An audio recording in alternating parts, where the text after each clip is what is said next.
Well, there's something. Moving on up to the east side, maybe?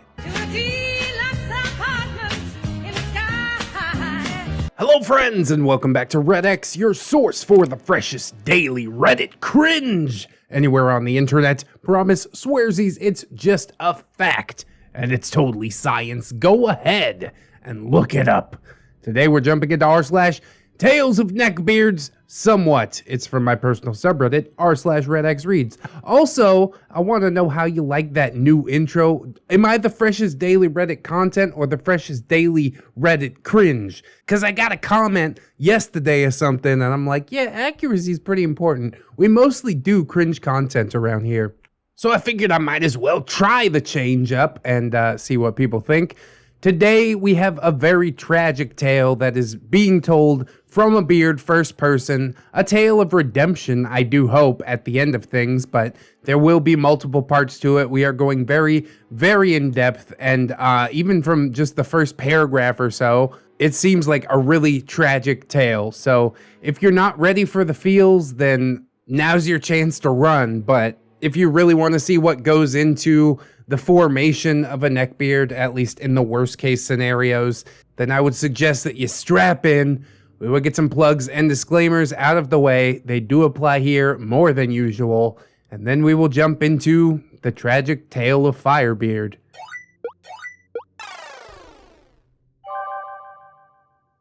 My Life of Cringe, narrated by Firebeard.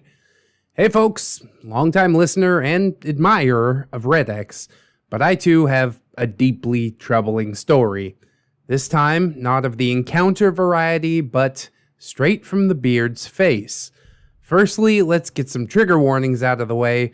Please do not read on if you aren't prepared for any of the following: domestic abuse, child abuse, mental illness, drug abuse and alcoholism, profanity and racism. That's quite a lot of trigger warnings, but the tale must be told at the end of things. And even before getting into things with a list of trigger warnings like that, I'm not sure if it's you who should be admiring me, like maybe it's me who should be admiring you to even make it through all that crazy stuff. All I do is sit here and make funny cringe videos for the internet. I mean, I'm nobody, basically. I got a platform, but I am but a humble storyteller. Anyways, with all that out of the way, allow me to introduce myself. I'm an early 30s male named Firebeard. I don't want to detail myself too much and lose my anonymity, but for the sake of visualization, in my description of Papa Beard, think of me as like a shorter, redder, chubbier version.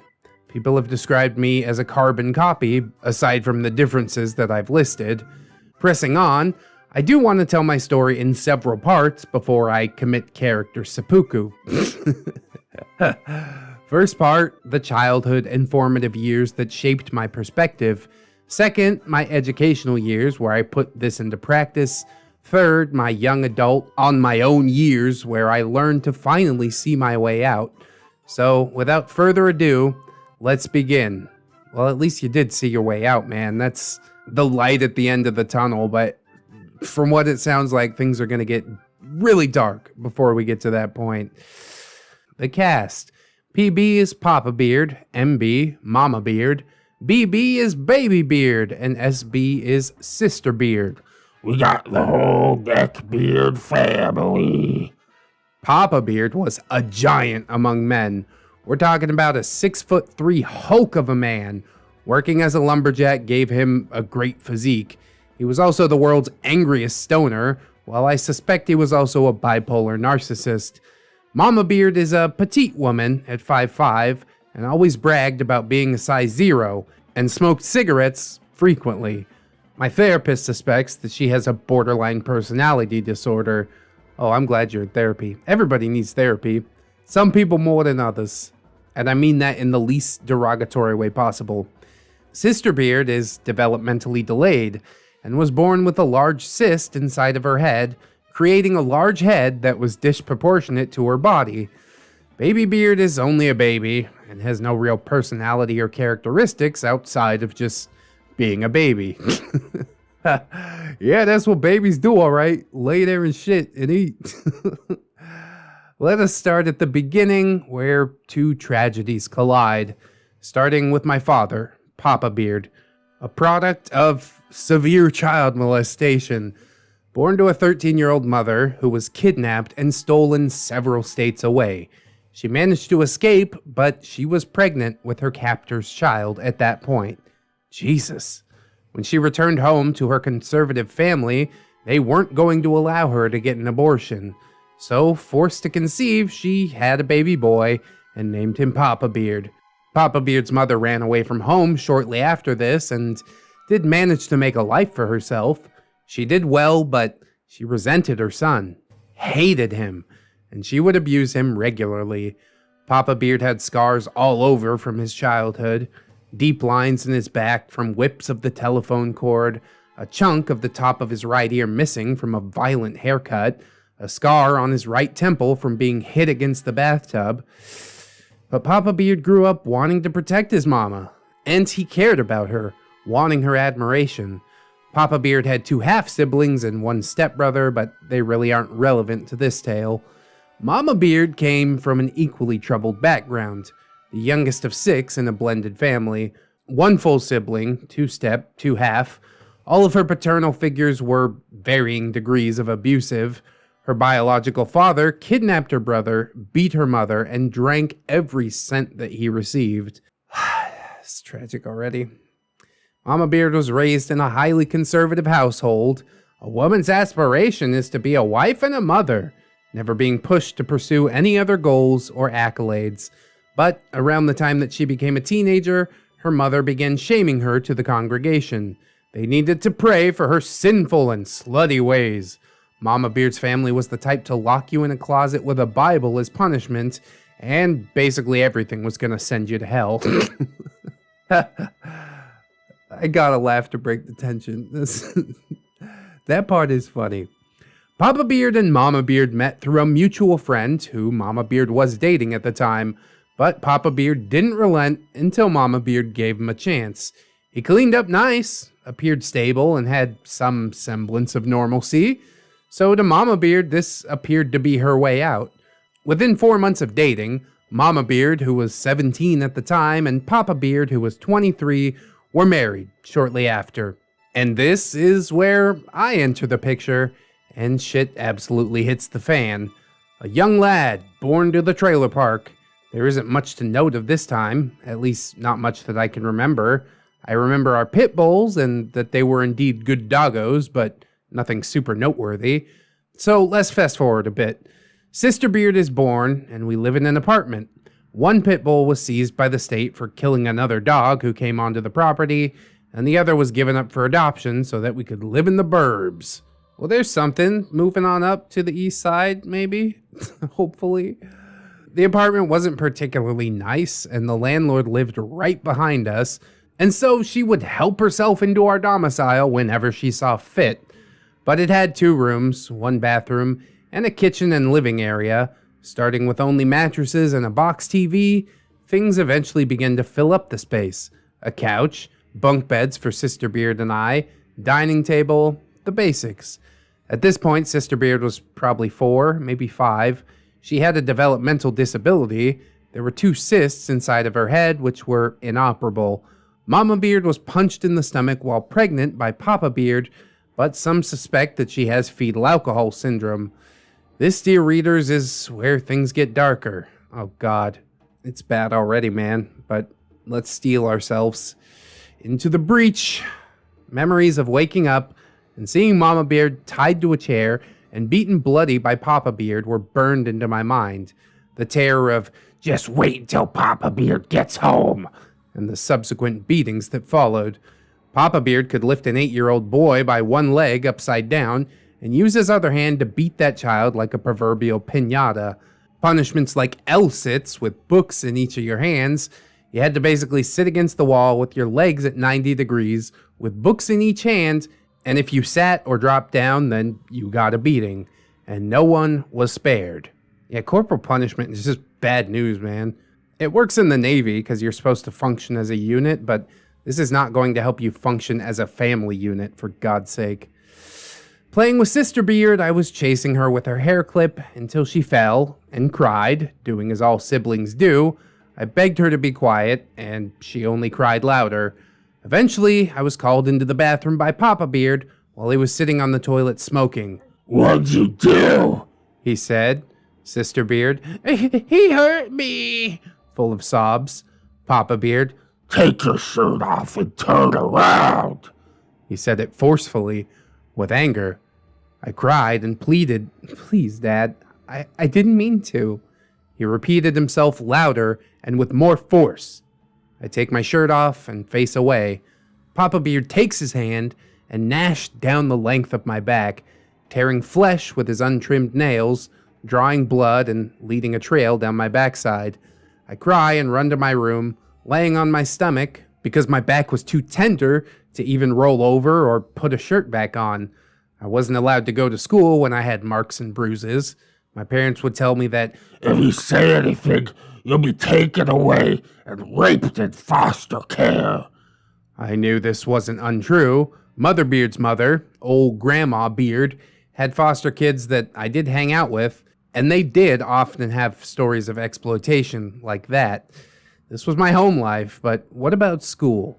Well, I was in and out a lot, and sometimes sent to live with Papa Beard's mom in the country when Child Protective Services was getting nosy, but for the most part, I struggled in school. See, I never really got to stay at one school for longer than a couple of years. I was always a new kid, and I had all the social graces of one. I didn't make my first longtime friend until high school, and I never got to do the sleepovers at other kids' houses or have kids over to mine, because Mama Beard was worried that I'd get Molested. or maybe it was just Too much hassle. not so funnily enough. I actually did wind up getting molested, but this was at a daycare when I was in the 3rd grade.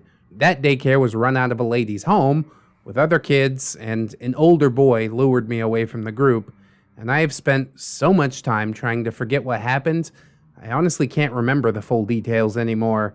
But I did know that coming from a Christian household, I was worried I would burn in hell forever because I was Gay and did a gay thing. And God hated the gays, so God hated me. I used to cry and wish that I could erase the memory just like editing a film reel. Just cut and paste the parts together and snip out that bad thing.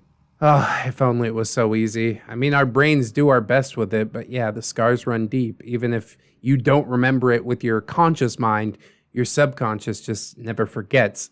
I'm not quite sure what I got myself into, man. It might be too heavy, but honestly, OP was brave enough to write it, so I'm brave enough to read it. Anyways, funnily enough, Mama Beard used to threaten that she'd Give me away to that daycare lady. if I acted out or misbehaved, because she knew how much I hated it there and how visibly uncomfortable I was when she brought me there. I told her years later about what had happened to me there, and she simply wrote it off. My parents weren't very involved in my education, or making sure that I did well, or helping me with my homework. Well, Papa Beard did at first, but I was too dumb and slow for him. I remember when I was struggling with my right and left, and he asked, What hand do you write with? to imply that is your right hand. I was confused and struggled for a minute, and he went ballistic that I Shouldn't be such a fucking dumbass. 3rd grade, I got expelled because in the after-school program, I drew a picture of a cowboy with a gun and an Indian with a bow. They said that this image depicted violence. Well, Papa Beard was pissed, so for the rest of that school year, every morning, I was to line up and receive my beating. Every day I didn't go to school was not a joy, but something to be feared. I made it through most of the year, until one day, going with Papa Beard to work, he stopped by his mom's house and told me to Wait in the truck and don't leave. Well, I didn't listen. I ran inside and begged Grandma to make him stop. She yelled at Papa Beard, and surprisingly, he did stop.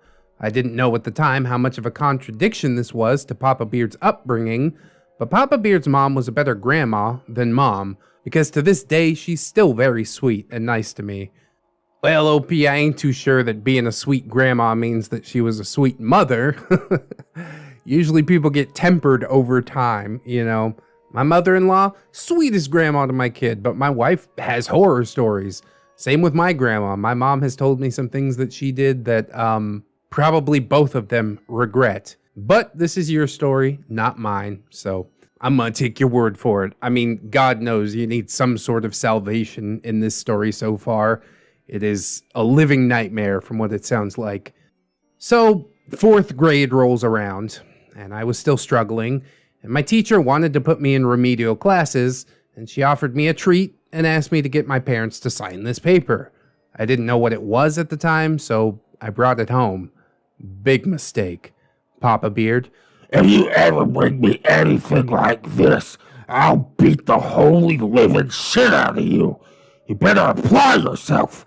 I didn't raise no goddamn idiot. I knew he was serious. Papa Beard did not make idle threats. I distinctly recall that one time Baby Beard was crying. He was only 1 year old at the time. Papa Beard shouted, "You better shut that baby up before I do." He then proceeded to slap the baby. A 1-year-old baby. What a monster, dude. I don't even have the words. That is shocking. Holy God.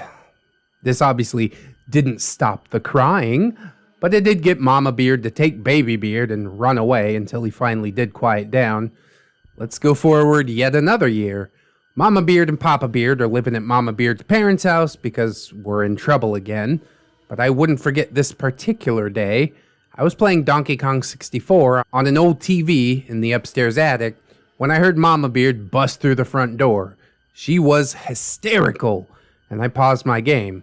I hadn't heard her be this tormented, and we basically lived in torment.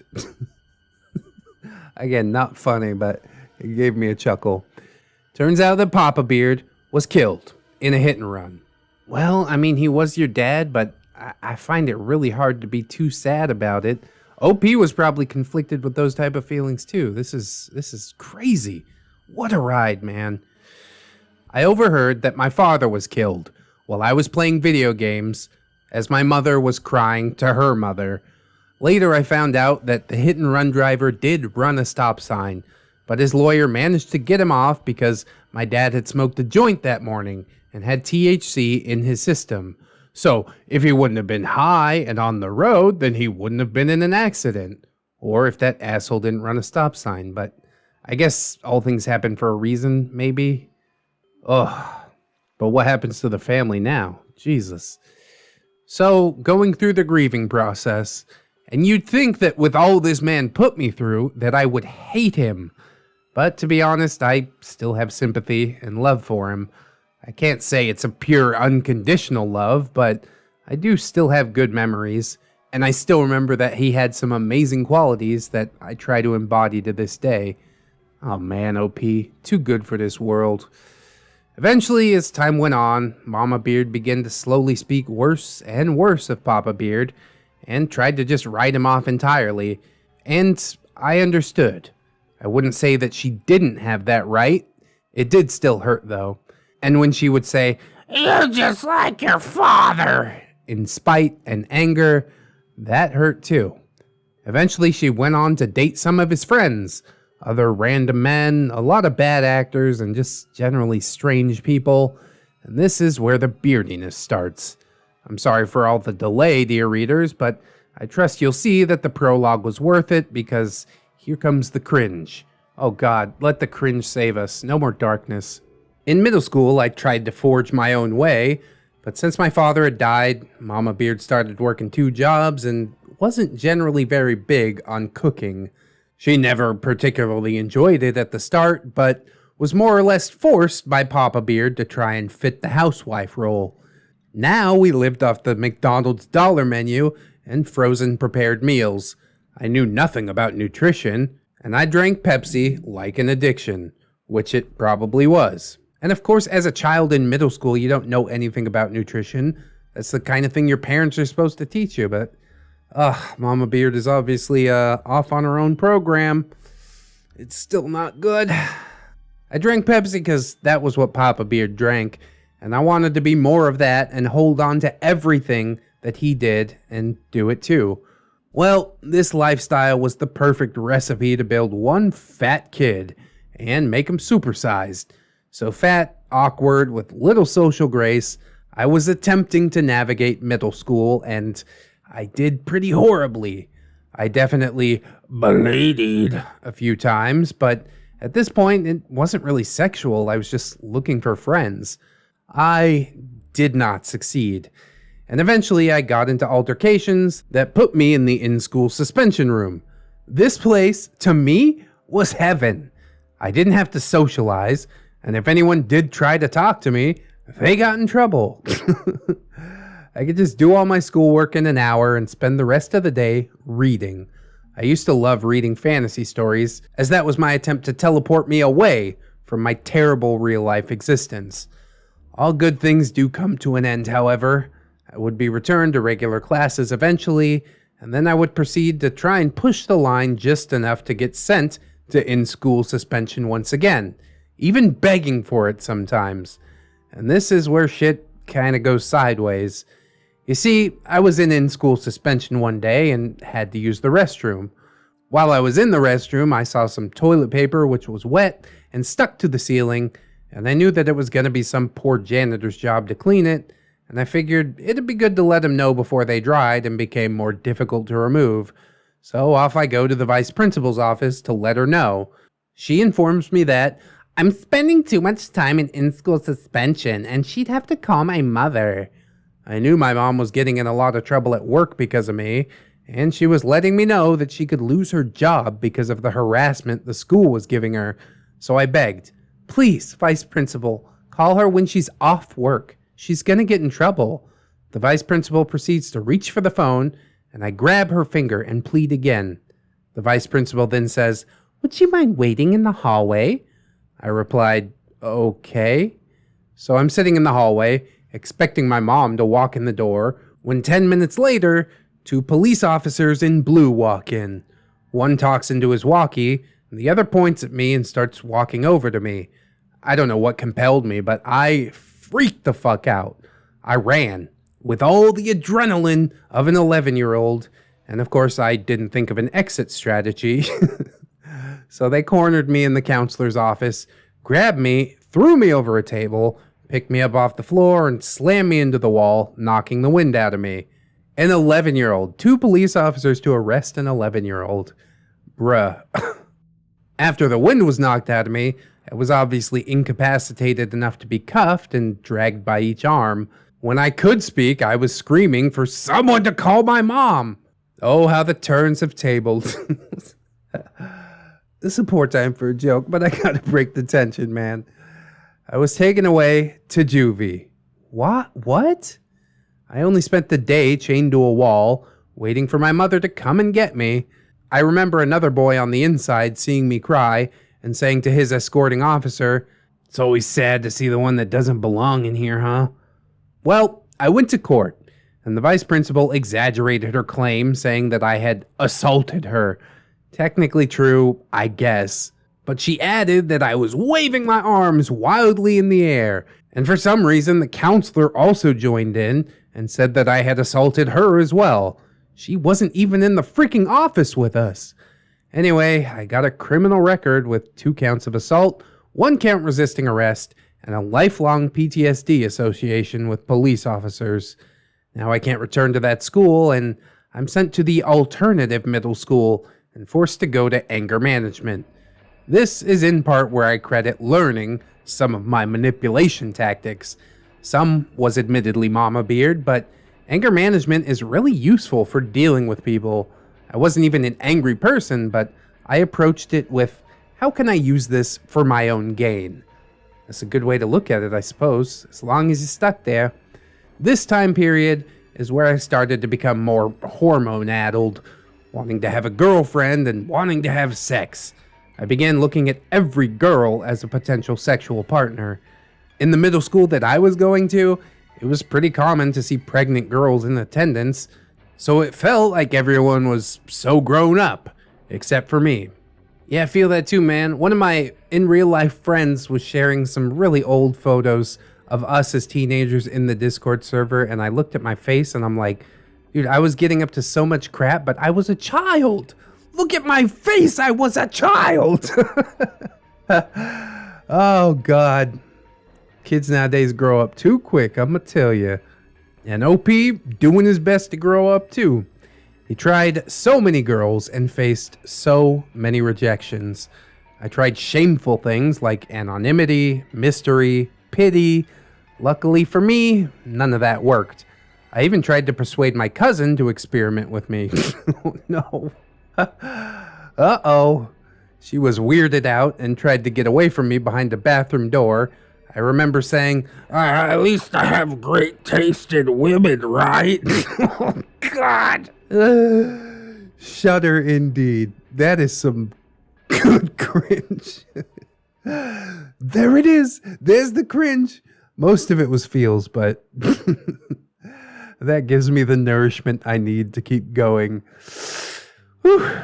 I was on the wrestling team, and I remember some girls persuading me to keep an eye on their guys for them and that they'd appreciate it. Well, I don't know how I expected that to work out for me, but I didn't ever report back to them. I just kind of agreed and moved on. But I was always thinking in some way how this would eventually lead to me getting laid. But I guess desperation reeks like my McDonald's grease perspiration. Eat that dollar menu will do you good. My cousin said I always smelled like French fries, but I'm sure B.O. was in there too. Also like a McDonald's play place, more specifically. Play place isn't really B.O., it's like dirty feet. Kinda same. Little similar. Come on. Needless to say, I wasn't big on hygiene on top of health standards. My garb at the time was wearing a leather jacket all the time to cover my fat rolls. But other than that, I wore a lot of hand-me-downs from my cousin, who was like a foot taller than me.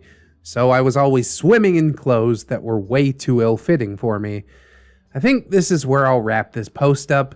I know there's been some very mild cringe up to this point, but I assure you that high school and college are a lot worse.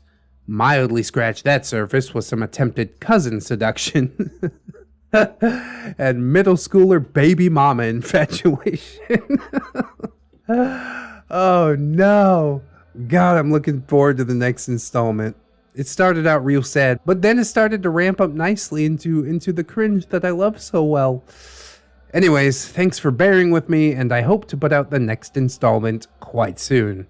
Jeez, man, what a story. What a story, Mark. I've honestly experienced very little adversity in my life, all things considered, especially when compared to stuff like this, you know? Abusive father, he ends up dying, you're holding his torch and, you know, trying to carry on his name, and Mama Beard's just besmirching him.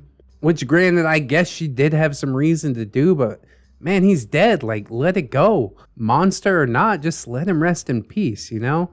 I think OP has the right idea. I honestly don't think that I could have been as forgiving as OP was. I mean, part of me thinks that it might be because he was young, you know? He might have like a little bit of Stockholm syndrome or something like that. But really, we do admire our fathers. I mean, my stepfather wasn't perfect, but I definitely recognize that he did try his best with a couple of teenage boys, and God knows that was probably freaking difficult. And he was brave enough to step up and be a stepfather, so while he was never this bad, I do kind of get where OP is coming from. My mom still does trash talk that stepdad from time to time, but I'll step up and be like, look, he raised 2 of your kids from age 5 to age 13 or 14. Like, those are some difficult years, and he was there for years. So you can't talk too badly about him, even if in the end you guys decided it was too difficult to be together. Kids look up to their parents, no matter how flawed they may be. And I include myself in that statement. I'm definitely not a perfect parent, just my wife and I both doing the best that we can, but it is not an easy job to do. Some days more than others. Mama Beard, I mean, she sounds like she's trying to do her best to keep the family afloat and stuff like that, working 2 jobs. After Papa Beard died, it seems like most of the conflict comes from people who are outside of the family, like police officers and the school, which that is completely wild that the school would charge you with assault or whatever the hell it is. And then to lie about it under oath, like, bro, This is a child, and you're basically trying to get him thrown out of school, put in jail, something like that. I honestly hope to see that vice principal get her comeuppance as well. I was hoping the same about Papa Beard, and he got hit by a car, so just watch out. Oh, I was also sent to one of those like alternative high schools because I basically dropped out of 9th grade. So for 10th grade, they're like, yeah, you gotta go to this school, and if you don't show up to school, someone's gonna show up to your house. So what did I do? I started leaving the house. You ain't gonna catch me. And then I ended up going to a military school in order to graduate high school where I couldn't leave. And it actually did turn out for the best. Kind of whooped me into shape, you know what I mean? But I definitely understand them hormones raging, man. Like I said, I got up to some shit as a child. And I look back at those pictures and I'm like, God, I was a child. How did this happen? But yeah, OP finally got them hormones pumping. We're going to see how it goes in high school. I guarantee it's going to be far cringier. Hopefully more cringe, less feels. You know what I mean? Because it started out super dark with the backstory, and now it's just kind of like, he tried to seduce his cousin. Which happens more on this channel than you would really think that it does. It's kind of wild, honestly. So I'm definitely looking forward to the next part. This will make a beautiful installment, a beautiful compilation once it is all finished. And I am so happy that you're sharing your story with us, Firebeard. Whoever you might be, you deserve love, you deserve happiness, and it does look to me like you're finding it and figuring out your self-worth, which is just beautiful. If I can do anything to help with that, don't hesitate to reach out to me. Comments, Discord server, even anonymously, send me a DM on Twitter and I'll be there for you in any way that I can. And that goes for everybody. I mean, I don't have all the time in the world, but if a couple of words from me can make your day and help you feel validated, then I'm more than willing to do it. We used to hang out on the loading dock at a school, smoking with cigarettes. You smoke with cigarettes? I be smoking with cigarettes all the time. My Life of Cringe, narrated by Firebeard, part number 2. It's actually narrated by ReddX, narrated by Firebeard. Or wait, no, flip that. I'm confused already. But anywho, hey there everybody. Sorry for the long delay. Some good things have been going on in my life, and I've been doing my best to keep up. New job, better title, better pay, enrolled in college again, etc. Hell yes, my dude. So glad to see that life is going well for you.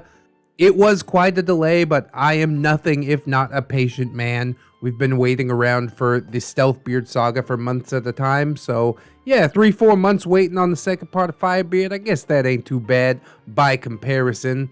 Real life definitely comes first, and I'm glad to hear that it's going well for you. So, to briefly recap from my adolescence, a lot of rough shit has happened, but despite it all, I remain an optimistic pessimist. My abusive father, who I idolized and feared, was killed in a car crash. This is from part 1. The man that struck him and left him to die got off scot-free because, according to the law, my father shouldn't have even been on the road with THC in his system.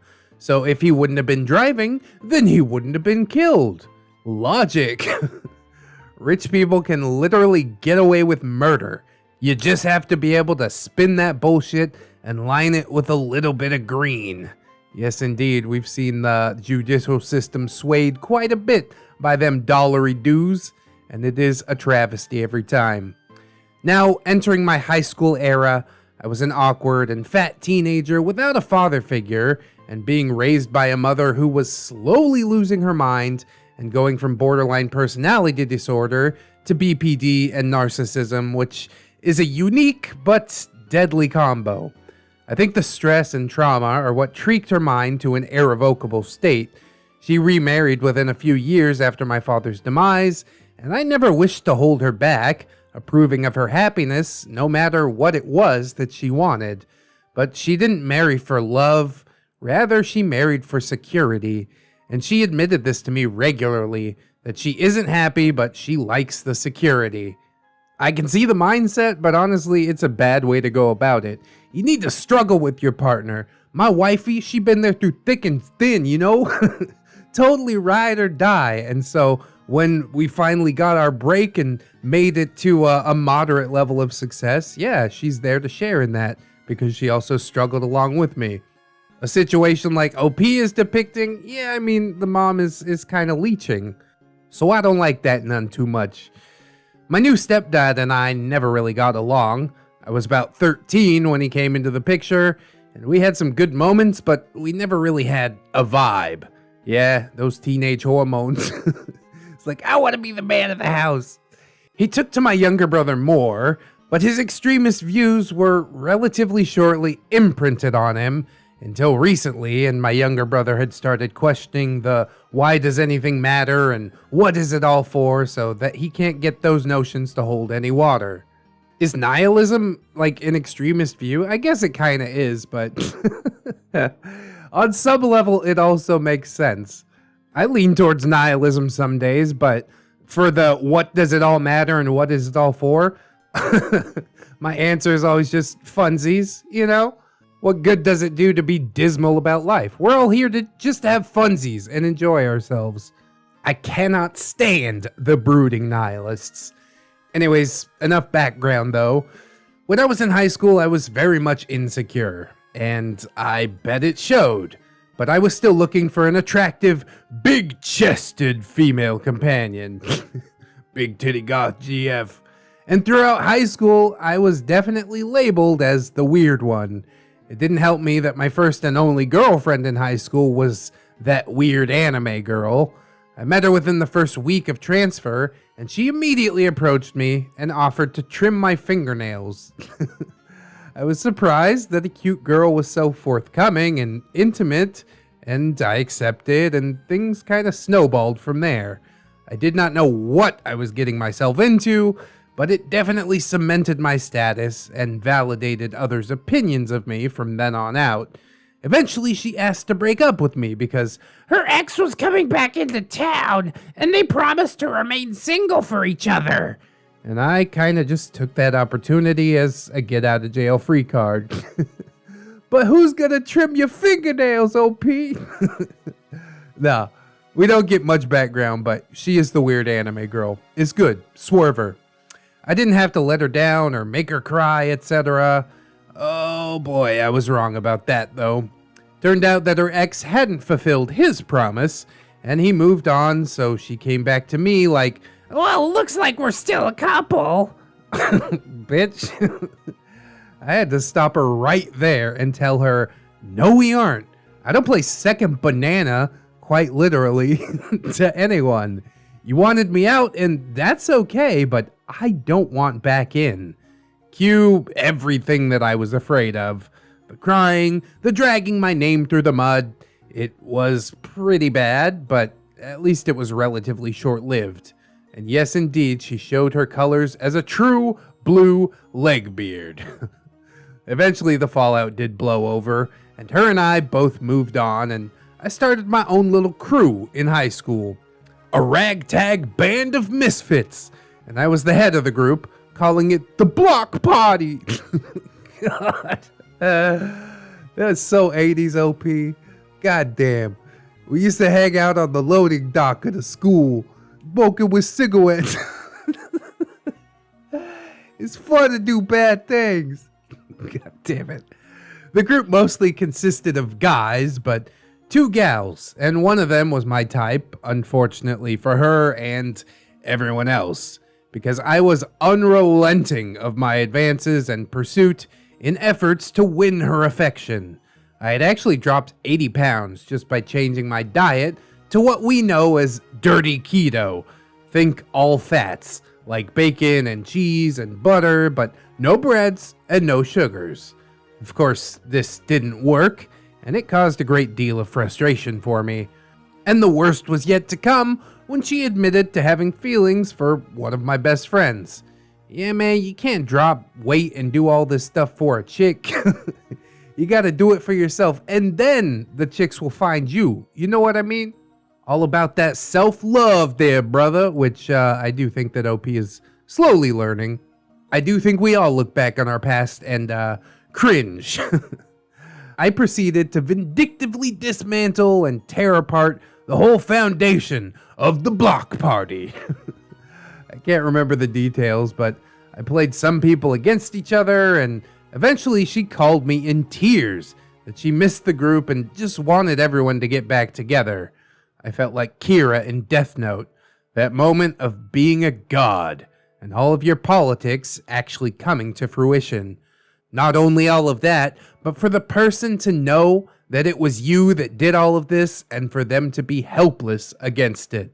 Oh, bro, you are kind of neckbeardy. This is an ugly side. But like I said, we've all been through it, right? We've all been there. I could have been a big person, but at this time, I wasn't. I wanted to slam that last proverbial nail into the coffin. In no short words, I basically told her, you got to fuck me, and now I get to fuck you. I destroyed a great group of people for the attention of a woman who wasn't even interested in me. And in hindsight, she had a lot of her own personal shit that she was dealing with. Yeah, neckbeards don't have much foresight, or much hindsight for that matter. As a matter of fact, they don't have much sight at all. They only have one eye, and it is located squarely on their dick. Oh, side tangent, but nonetheless kinda amusing to some. Her boyfriend and I got into a heated argument that ended with me peeing on him. What?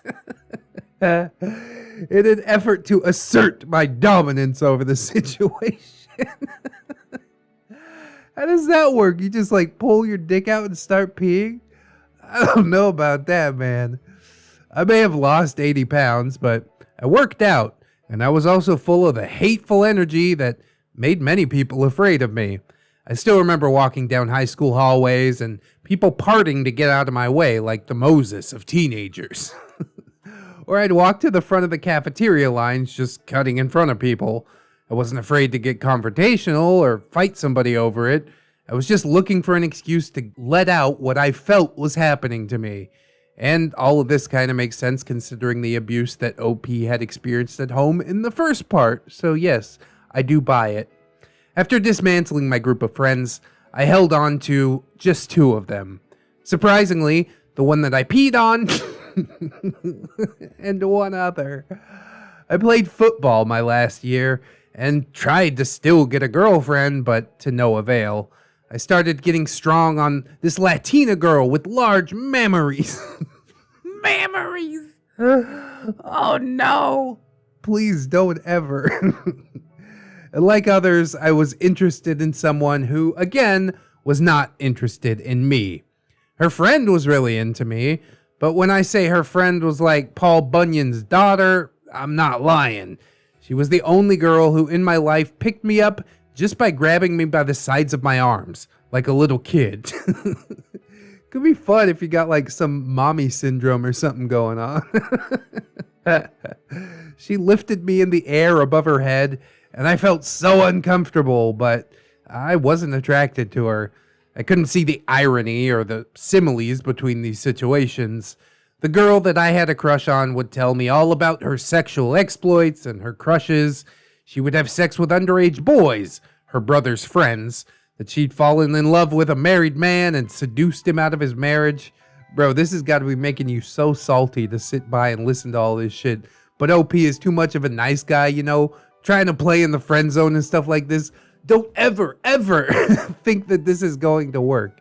Absolutely pathetic. And probably OP could see that now, but in the moment, he thought that this was his ticket in. So stupid. I thought that because of her promiscuity, I would have a great chance. But, yeah, it never worked out like that. It was during a game of Truth or Dare that hers were the first pair of boobs I had ever seen in the real world. What a sexual awakening. This time hanging around these girls was the worst time in my life. I felt the most depressed and angry that I had ever been, and I contemplated suicide many times at this point, mostly because I felt unlovable, and my home life wasn't much of a reprieve. Like I said, you gotta concentrate on that self-love first. Being a depressed, angry dude isn't gonna make the ladies come running. You know what I mean? They're around you, but mostly out of pity, I would assume. They're like, I could fix him. Oh, no, I don't want to date him, though. And who could blame them?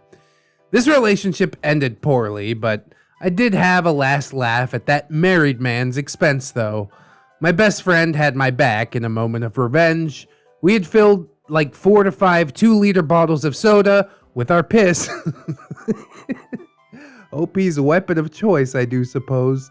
We're gonna start calling OP Pissbeard. And in the middle of the night, we went to his apartment and just drenched his whole door and doorstep and walkway and mailbox in piss on a hot summer day. Wait, was it a hot summer day or was it the middle of the night? Things are getting a little muddled around here. Super ridiculous. The next day I saw him and his roommates scrubbing everything with soapy buckets. Of all the things that I feel bad about, I feel the least bad about this one. I have relatively no sympathy for adulterers. I mean, I got a lot of questions about that situation. He had roommates and he's married. Was his wife his roommate? I don't understand. I mean, I hate cheaters too. And dumping piss on somebody's door or whatever, it's relatively innocuous. Annoying, sure, but you could do a lot worse. Anyways, here's where things go from bad to worse. My relationships at home were deteriorating fast, and I decided that I had to move out ASAP. So right after I turned 18, I grabbed 2 garbage bags of my clothes, and I left. I got work as a wildland firefighter, and at this time I was completely broke and totally homeless. I survived because of the generosity of my friends, letting me sleep on their couches or in their cars. Yeah, couch surfing seems pretty legit. I don't know about car surfing.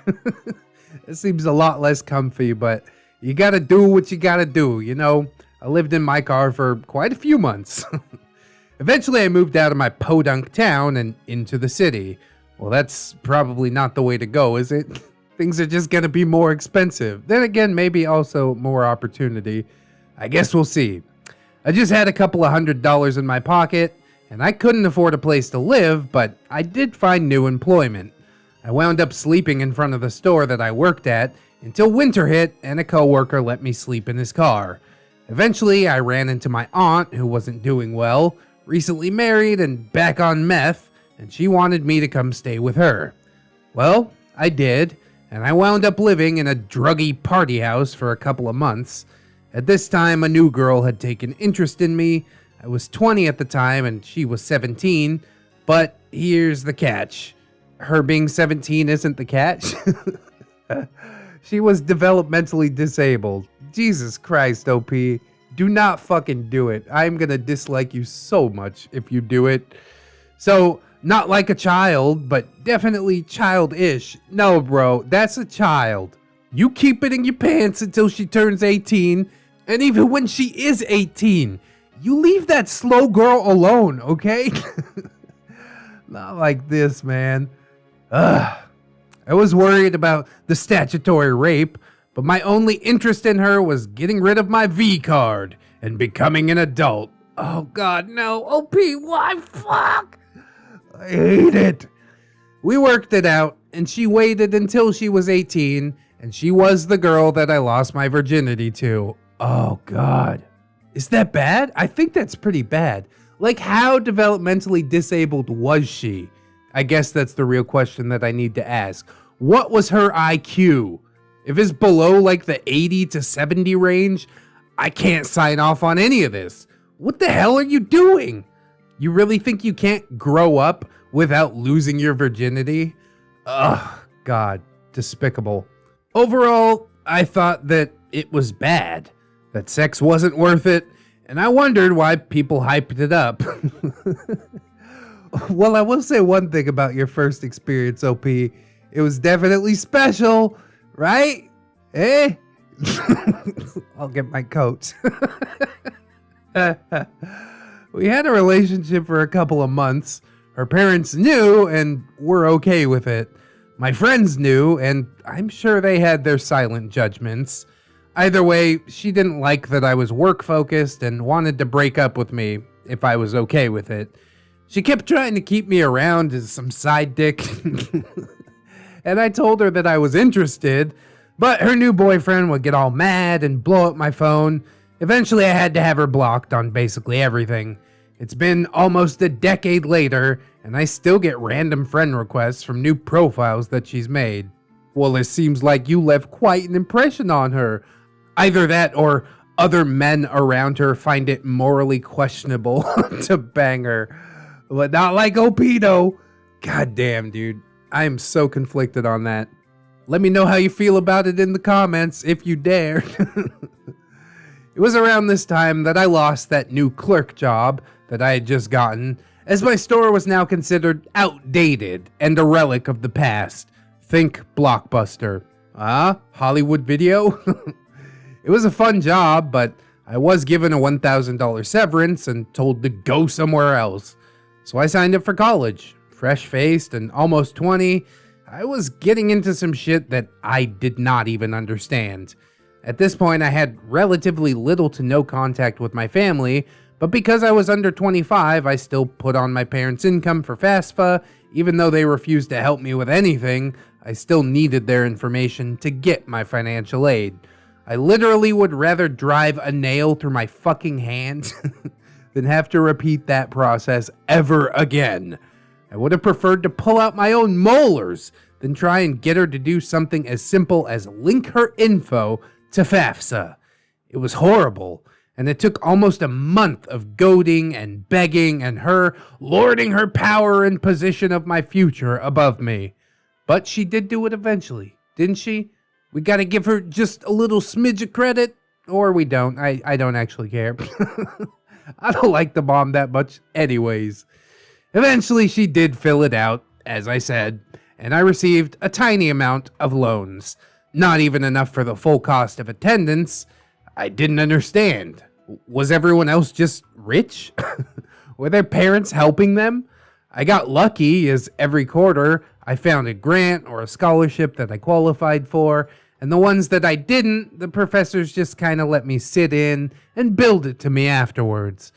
In college, I had one more moment of cringe, just one, when I met another thick Latina girl who I was interested in. And this time, thank God, she was interested in me as well. I didn't really have much to impress her with. I didn't have a vehicle, and I had to walk to school and work every day. I didn't rent an apartment. I had a one-bedroom that I was renting out from an old coworker at like $300 a month, and I was bordering on depression pretty bad. All this read not ready for a relationship at all. She had a boyfriend that she was with on and off again, and I didn't know that that was the dynamic at the time, but she confessed that he ran away to Mexico and she was done with him and she wanted to start hanging out with me. Again, she is not ready for a relationship either. This is a dumpster fire a brewing. I was falling really hard for her. She started coming over to my room and we watched Disney movies. Oh, is she slow too? No, I'm just playing. I love Disney movies too. God, I'm cracking myself up here. And I confess that I always felt like Quasimodo for the way that people treated me. I'm not sure if it was pity or if I made her uncomfortable, but she gave me my first kiss at the age of 20. Wait, you banged out that developmentally disabled girl? You didn't kiss her at all? She's like, don't kiss me on the mouth. Fuck, man. This ride just gets wilder and wilder. What is going on? The first entry was so somber, I was not ready for the laugh. For the laughs that I would have today. Oh, shit. And then she said that she had to look for her sister and left. Eventually, her boyfriend did come back, and she was back together with him and wanted all three of us to hang out. It was really awkward. She kept throwing out signs that she liked me, but I started feeling again like a second banana, so I split. It hurt a lot at the time because I felt that I came so close to a real emotional connection. Well, I don't think either of you were ready for that, so probably for the best. Living in this situation, I didn't have friends that lived in the city with me, and they would come to check in on me about once a week if I was lucky, so my life was basically without a support network. No family, rarely friends, just work and school. I started drinking a lot to make up for everything, and because alcohol really feels pretty good. It makes your pain feel numb, and it makes your anxiety dissipate. I would start my morning with a six-pack and end my day with another. I really am the definition of a sober drunk. You wouldn't know that I was drunk until I was like 15 plus drinks in and I started to sway. I could still conversate and remember everything that we did and said, but balance and coordination became more challenging. I tend to get overserved for this reason if I don't get up from my bar stool either. Well, I can't identify with any of that. I haven't had any real run-ins with alcoholism. I used to get pretty rowdy on the weekends when I was in the Navy, but during the week, yep, sober. They did try to send me to a rehab class because I was quote-unquote binge drinking on the weekends, but is that really alcoholism? I got out of the Navy, I quit immediately, so I think they just blow and smoke.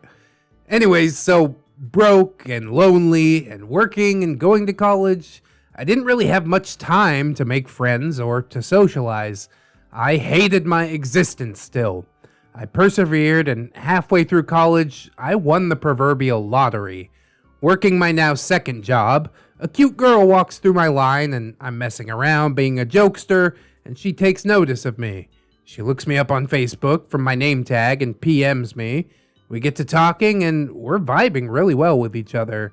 And throughout a series of random dates, the first of which she brought back up in case I was actually a serial killer. I thought that was smart of her. I hadn't decided if I was going to kill her yet until I saw she brought back up. And then the whole plan went out the window. Not that I am a serial killer. This is exactly what a serial killer would say. But I think that all women should bring a chaperone for the first couple of dates. It's so awkward. It might not do much in the long run, but sometimes you can get a read on people and just know that someone is a bad news bear. What, they gonna win the championship at the end of the movie or something? Alright, I'm fucking around too much. This relationship turned out to be the best thing that ever happened to me in my entire life. One person was able to make a difference and help me from being an alcoholic, vengeful weirdo to bringing me up the ladder of success. Oh, that's just like wifey. She totally saved me from myself. That's how I know she's the one. And I'm glad that you found your one, perhaps. Or at least one of the ones. She helped you out of a bad situation, and you give her points for that. She pushes me and believes in me and gives me the love that I'd never felt before. It felt so dangerous to have all my eggs in one basket, but honestly, all of my other baskets were broken. This relationship had been a lighthouse in a sea of darkness. Yes, we've had our ups and downs. We've fought for things that we've wanted, and we've made compromises for the other person, as you do in any relationship. But we both feel really good about where we're at and where we're going. We've been together for 8 years now, and we're engaged to be married next year in the fall. Fuck yeah, OP. Congratulations. I love this. What a quick turnaround. What a difference one person can make in somebody else's lives if their intentions are pure.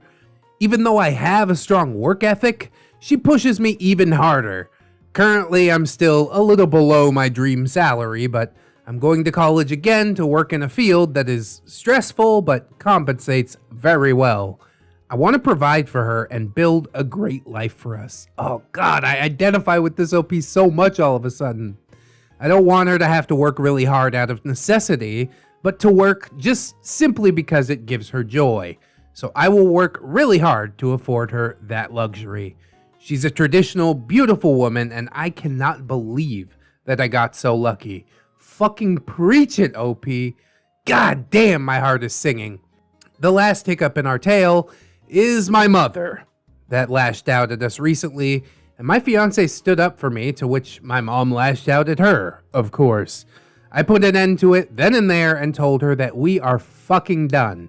You can say whatever you want to me and be mad and frustrated as you want with me, but not to my fiance.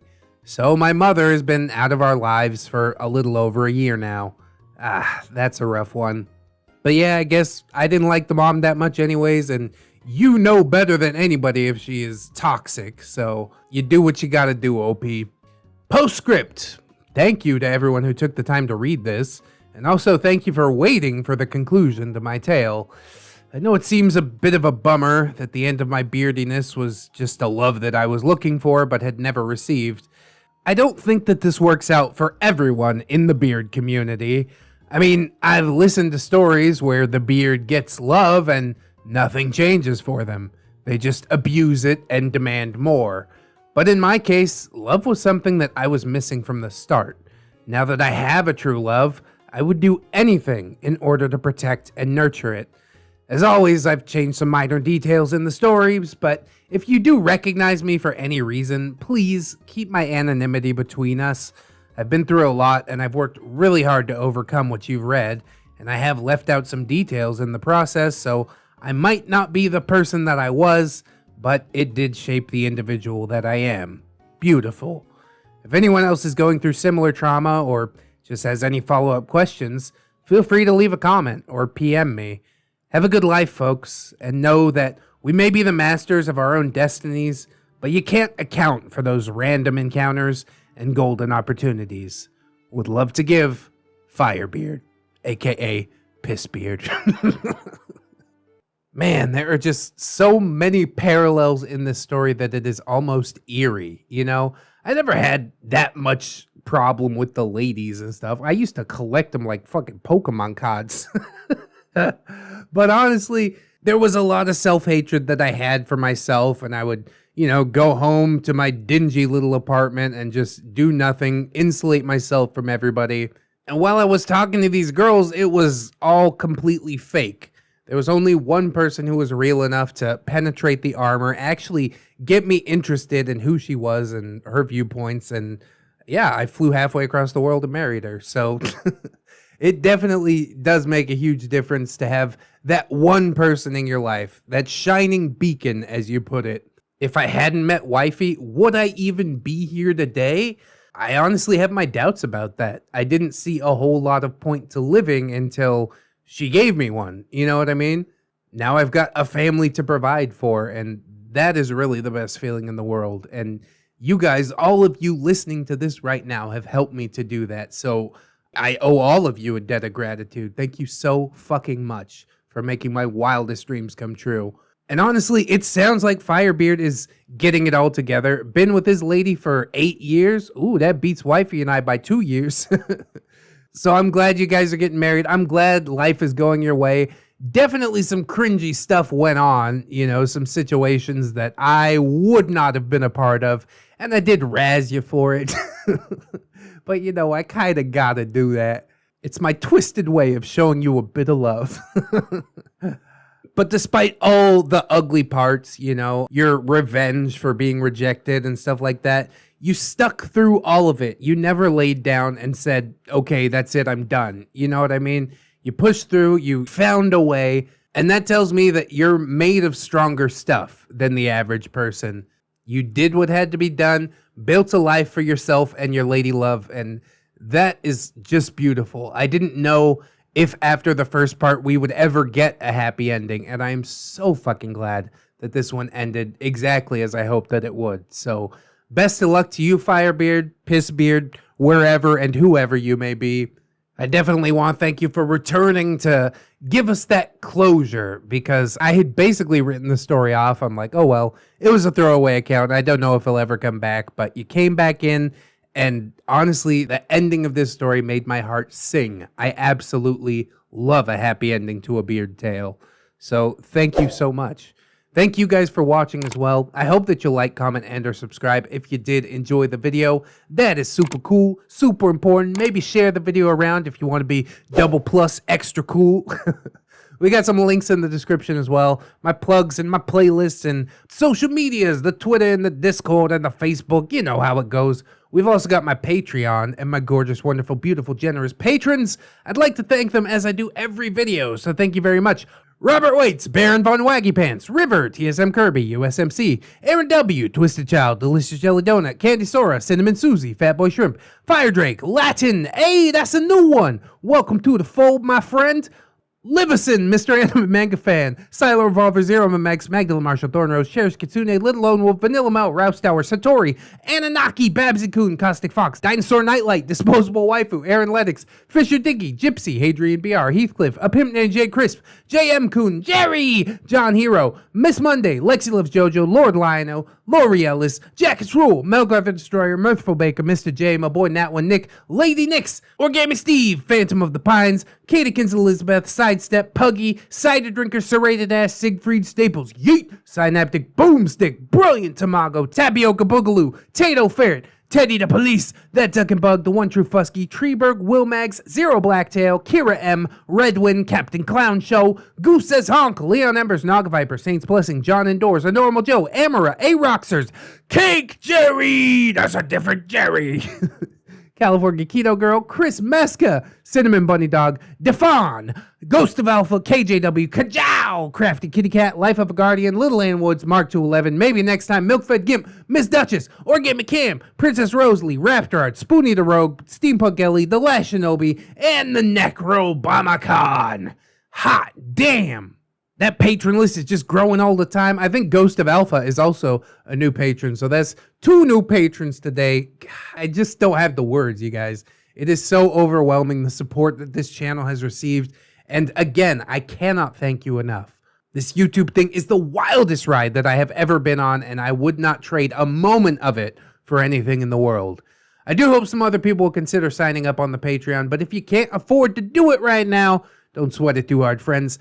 I just appreciate you coming on through, hanging out with me, and I hope that you'll come on back and hang out with me again tomorrow. In order to do so, you'll need to keep yourself safe out there, wash your hands, but also take some time out and do something that you personally enjoy today. Maybe like watching some more ReddX videos. I hope. Always remember, friends, that you are loved, you are worthy, and you definitely deserve it. I shall see you in the next one. And until then, bye-bye.